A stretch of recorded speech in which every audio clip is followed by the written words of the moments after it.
حدیث نمبر 2738 حضرت محمد بن منتشر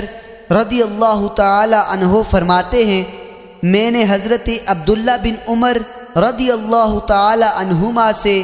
اس شخص کے بارے میں پوچھا جو خوشبو لگاتا ہے پھر صبح احرام باندھتا ہے۔ انہوں نے فرمایا، میں اس بات کو پسند نہیں کرتا کہ میں صبح اس حالت میں احرام باندھوں کہ میرے بدن سے خوشبو پھیل رہی ہو۔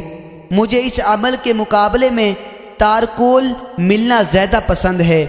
محمد بن منتشر فرماتے ہیں، پھر میں حضرت عائشہ رضی اللہ تعالی عنہما کے پاس گیا اور ان کو بتایا کہ حضرت عبداللہ بن عمر رضی اللہ تعالی عنہما فرماتے ہیں، میں اس بات کو پسند نہیں کرتا کہ میں اس حالت میں صبح احرام باندھوں کہ میرے بدن سے خوشبو مہک رہی ہو، اور مجھے اس کے مقابلے میں تارکول ملنا زیادہ پسند ہے۔ حضرت عائشہ رضی اللہ تعالی عنہا نے فرمایا،